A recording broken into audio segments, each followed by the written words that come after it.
Hey guys, welcome to another edition of F1 Podcast. As always, Pep and Max. Now Max, it's very exciting in Formula One. We've had Spa, we've got Monza this weekend, Singapore after that.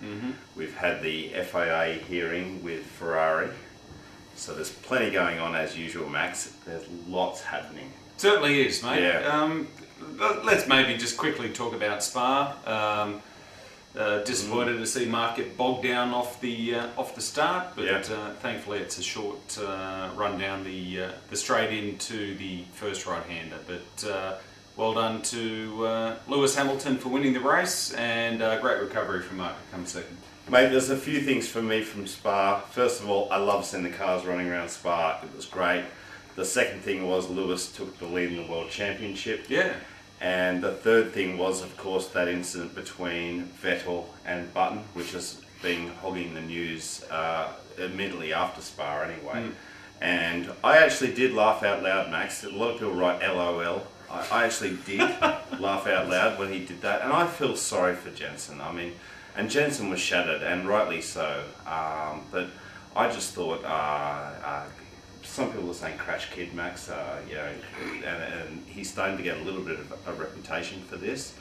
But I did laugh out loud because I am a Mark Webber fan, Max, and gee, really? When Seb did that, I was pretty amused. I'm sorry to all the German viewers and the Seb viewers. I'm sorry, but I was a little bit amused.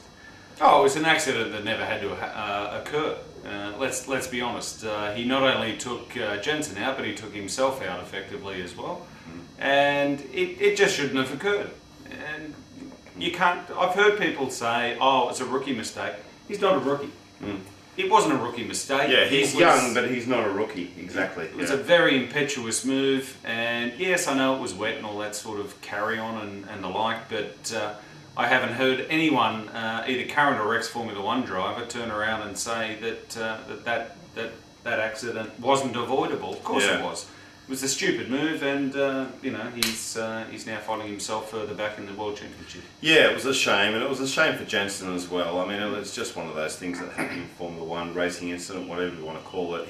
It shouldn't have happened, but it did. It wasn't an incident. He fucked up. Quite frankly, and he's got a record of doing this, and I'm not saying that just because he's Mark's teammate and we're Australians. No, he did make a mistake, no doubt about it. He screwed up. But these things happen in Formula One, and that's just the way it goes, you know. Oh, shouldn't have occurred, did, but let's move on. Great win from Lewis, and as you said, it's changed the standings in the championship, and we now find.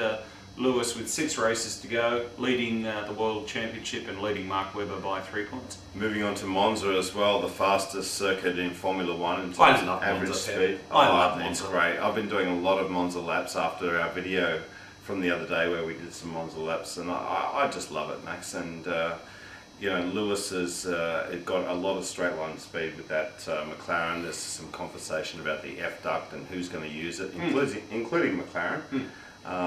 Still, I think that, like Spa, McLaren's going to have a very, very fast and competitive package, and Red Bull will be right there as well.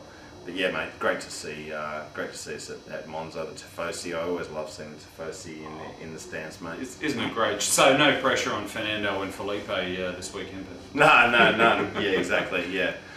Oh, it's going to be a cracking race. There's no doubt about it. The 3 top teams are going to be up there or thereabouts. There's no doubt about that. I guess a lot of it depends on what aero packages the teams bring to Monza. We know that the Renault engine is down on power compared to the Mercedes and the Ferrari engine.